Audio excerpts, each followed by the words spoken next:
राम राम जी। जय श्री राम। हर हर महादेव। मैं बाबा रामदास और आप देख रहे हैं वज्र घोष, बाबा की खरी खोटी और स्लो जिंदगी। आज की बात शुरू करने से पहले एक कहानी किस्सा सुनाता हूं, उसके बाद आज की बात शुरू करेंगे। ये बात है 1990-91 की, 90s की बात है, जबकि पंजाब में टेररिज्म अपनी पीक पे था और अब धीरे धीरे केपीएस गिल वाला दौर आ चुका था। और ये बात है शायद डिस्ट्रिक्ट बटाला, अमृतसर के बगल वाला जिला, जो कि उन दिनों खालिस्तानी टेररिज्म का गढ़ होता था। एक चौकी पे हमला किया, ये शायद थाने पे, और 4 पुलिस वालों को, जिसमें एसएचओ साहब भी शामिल थे, उनको आतंकियों ने बंधक बना लिया, उठा के ले गए और बदले में कुछ आतंकियों की एक लिस्ट दे दी कि इन लोगों को छोड़ दो।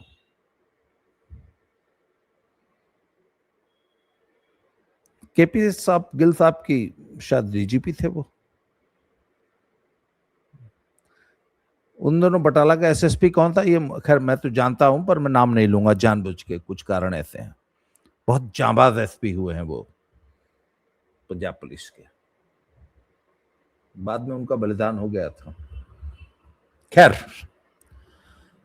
तो जिस गुट ने वो 4 पुलिस वाले एसएचओ साहब उठाए थे ना, उस गुट का जो सरगना जिसने उठाए थे, पुलिस ने क्या किया कि उसके पूरे खानदान को उठा लिया।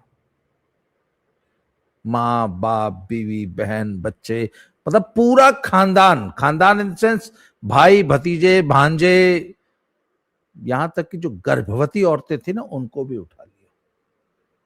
और इसके अलावा जो टेररिस्ट नेटवर्क था, उसके पूरे खानदान को, 2, 4, 5 टॉप के टेररिस्ट के पूरे खानदान को उठा लिया। ऐसा बताया जाता है कि 250 लोग उठाए थे। उठाने के बाद उनको संदेश भेजा कि अगर हमारे एक किसी पुलिस वाले का अगर नाखून भी कट गया, नाखून भी, तो इन 250 में से एक भी नहीं बचेगा। जी हाँ, एकदम सच्ची घटना है। कि अगर हमारे किसी पुलिस वाले का नाखून भी कट गया ना, तो इनको भूल जाना। और 4-4 साल के बच्चे भी उठाए थे। आपको पता है, तीसरे दिन सारे पुलिस वाले सुरक्षित वापस आ गए थे, चारों। और पुलिस ने भी ये सारे के सारे 250 छोड़ दिए। अब आ जाते हैं आज के विषय पे। आज को आपको याद होगा, आज से 3 दिन पहले मैंने एक वीडियो बनाई थी कि विलेन जो है हीरो की मां को अपने अड्डे पे उठा लाया है, हुरमुज की खाड़ी पे कब्जा कर लिया है। और हुरमुज की खाड़ी जो है वो पूरे विश्व की इकोनॉमी का जगलर वेन है, टेंटुआ है, उसको दबा रहा है और वहीं से ब्लैकमेल कर रहा है।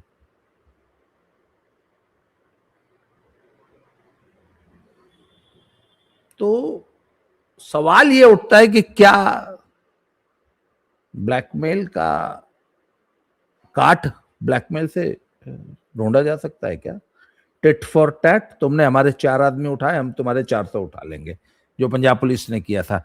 क्या वह एक कारगर तकनीक हो सकती है? ईरान जो दाव खेल रहा है, क्या उसी दाव से उसको चित किया जा सकता है? इसकी संभावनाओं को आज हम जरा चर्चा करते हैं।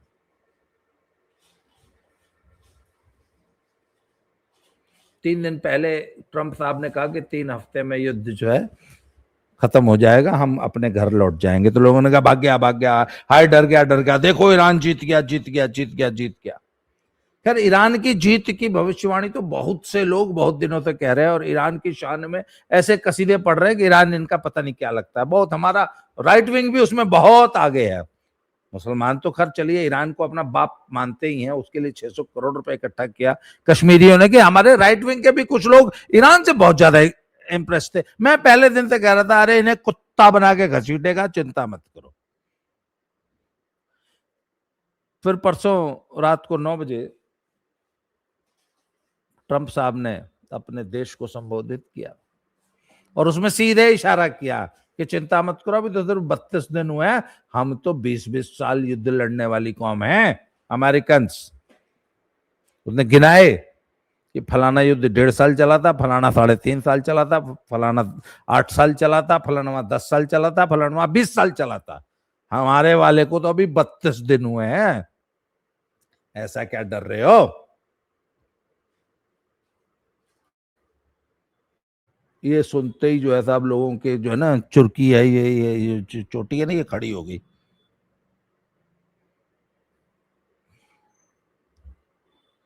क्रूड ऑयल का रेट बढ़ गया, मार्केट्स क्रैश हो गए। उन्होंने कहा यार ये तो लंबे युद्ध की तरफ इशारा कर रहा है, तुम तो कहते थे 3 हफ्ते में चला जाएगा, ये तो 20 साल के युद्ध को गिना रहा है, याद कर रहा है, लोगों को याद दिला रहा है।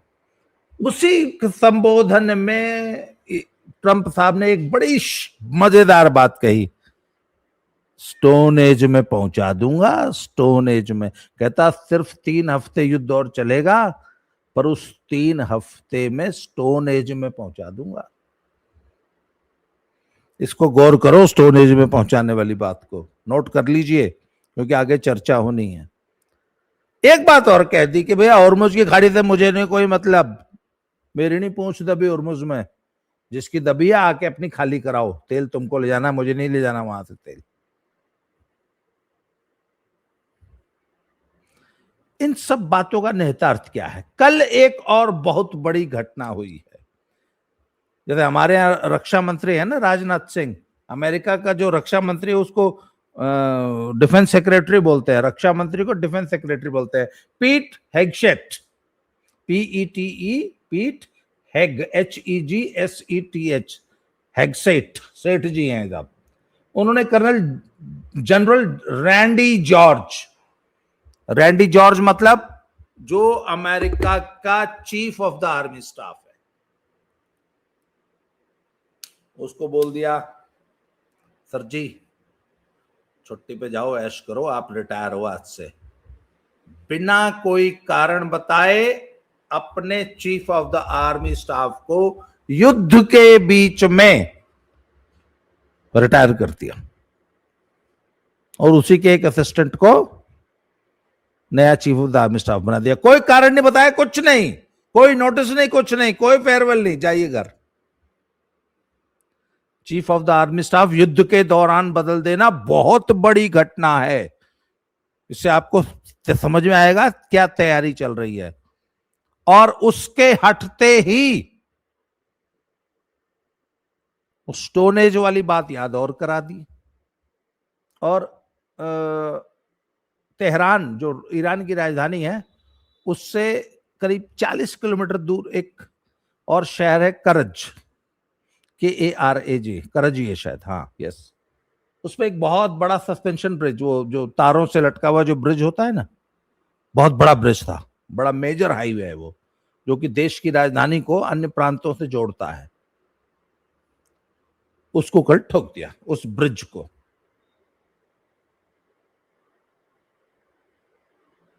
और वो अपनी स्टोन एज वाली धमकी को याद दिला दिया। अच्छा, ये जो लोग कह रहे थे ना ईरान जीत रहा है, ईरान जीत रहा है, ईरान जीत गया, जीत गया, जीत गया, इनसे मैं एक बात पूछना चाहता हूं यार। मोटे तौर पे एक बात सब स्वीकार करते हैं कि पिछले 1 महीने 32 दिन में अमेरिका और इजराइल ने 15,000 सॉर्टीज की हैं। 15,000 सॉर्टीज मतलब एक हवाई जहाज जब एक बार अपने बेस से आता है और दुश्मन के इलाके में बमबारी करके जाता है, उसको एक सॉर्टी कहते हैं। और एक हवाई जहाज, आधुनिक युद्धक विमान, कम से कम 10-20 बम लेके आता है अपने साथ और सारे बम मार के वापस लौटता है। 15,000 गुणे 10 बम भी मान लो, अगर इतने टारगेट्स को हिट किया है ईरान के पिछले 1 महीने में, अभी 3 हफ्ते और करेगा। और कल जो ये जो ब्रिज पे जो हमला है, ये पहला सिविलियन अटैक है।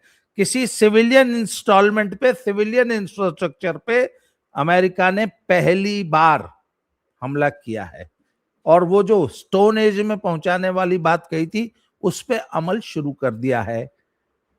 और chief of the army staff को क्यों हटाया, हालांकि इसका कोई कारण नहीं आया है, परंतु ऐसा माना जा रहा है, मैं भी ऐसा मानता हूं कि अमेरिका ग्राउंड इन्वेजन की तैयारी कर रहा है, अर्थात अमेरिकी सैनिक, अमेरिकी सेना ईरान के ऊपर घुसकर, ईरान में घुस, ईरान की धरती पर पैर रख के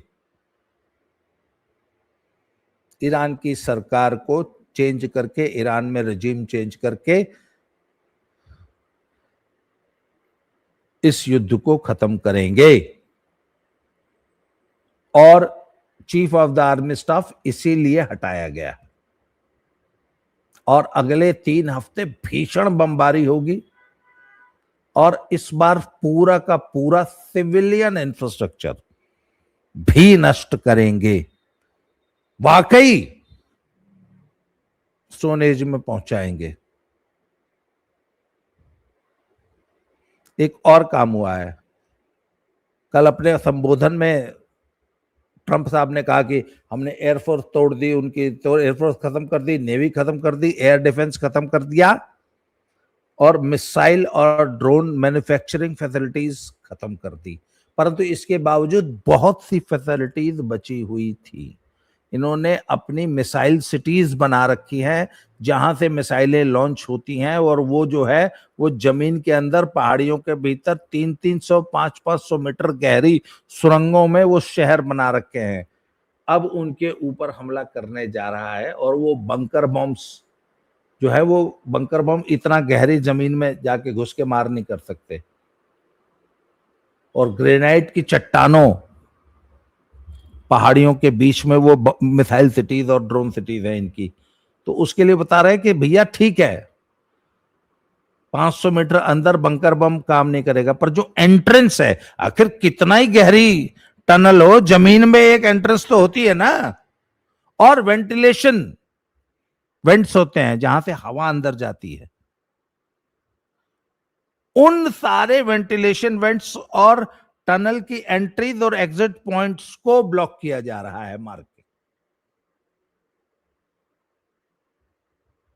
कि और लॉन्चिंग पैड्स, भाई मिसाइल पहले उस अपनी गुफा से बाहर आएगी तब कहीं से लॉन्च होगी। वो तमाम लॉन्चिंग पैड्स एक एक करके इजराइल और अमेरिका नष्ट कर रहे हैं।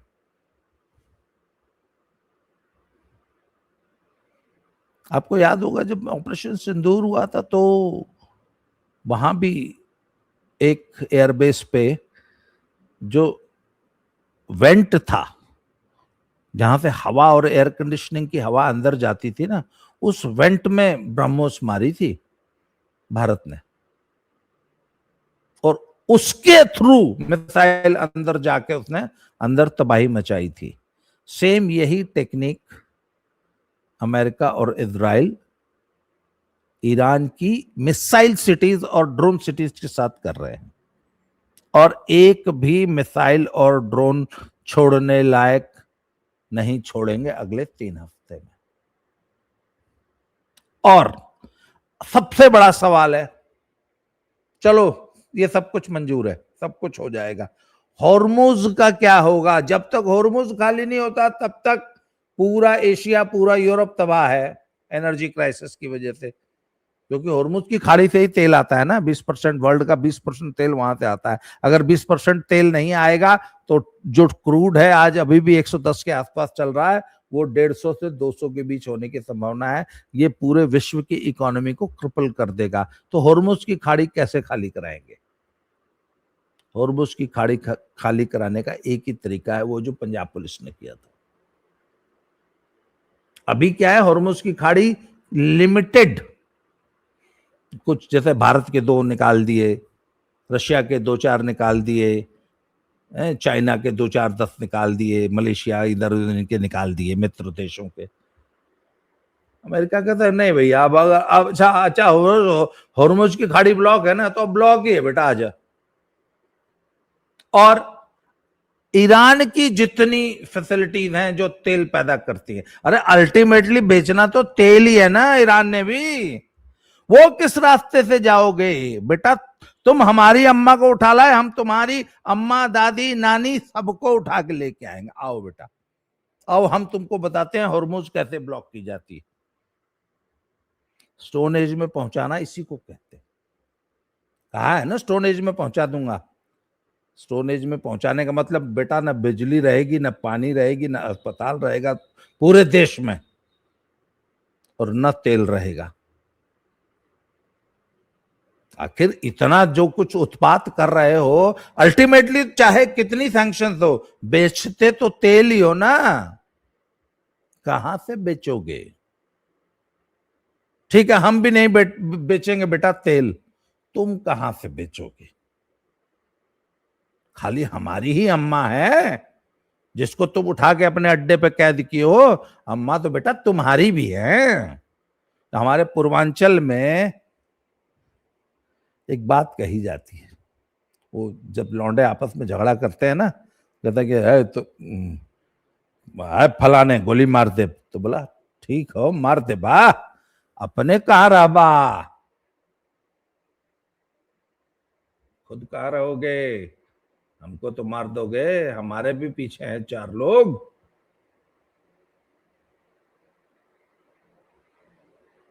कहने का मतलब है हॉर्मुज की खाड़ी बंद कर दोगे, खुद कहां से आओगे जाओगे? ब्लॉकेड क्या सिर्फ तुम्ही को आती है? ब्लॉकेड तो हमको भी आती है। तुम हमारे मित्र देशों के शिप नहीं आने दोगे, हम तुम्हारे नहीं आने देंगे। ठीक है बेटा, अब तो फिर चीन का भी कोई जहाज नहीं जाएगा। अगर अमेरिका ये कह दे ठीक है बेटा, अब आज के बाद चीन का भी नहीं जाएगा, आ जाओ, तो फिर चीन क्या करेंगे? अरे यार तू मरवाएगा, ओ भाई रहने दे, और मुझे खड़ी खोल दे, हमारे भी सब बंद हो गए। अरे भैया 85% तेल तो चीन को भी चाहिए, भारत को भी चाहिए। आज भारत न्यूट्रल है, अमेरिका कहता है ठीक है बेटा अब तुम न्यूट्रल ही रहो, नहीं जाएगा। अरे ब्लॉकेड का खेल तो सबको खेलना आता है, वही बात है। तुम हमारी अम्मा को उठा लो बेटा, हम तुम्हारी अम्मा को, दादी को, नानी को, बेटी को, बहू को, नाती को, पोते को, सबको उठा के लाएंगे। आओ बेटा, हम तुम्हें बताते हैं कि हॉर्मुज की खाड़ी कैसे ब्लॉक की जाती। इसलिए युद्ध इतना आसान नहीं है, और वो तमाम हिंदुस्तान के वो सारे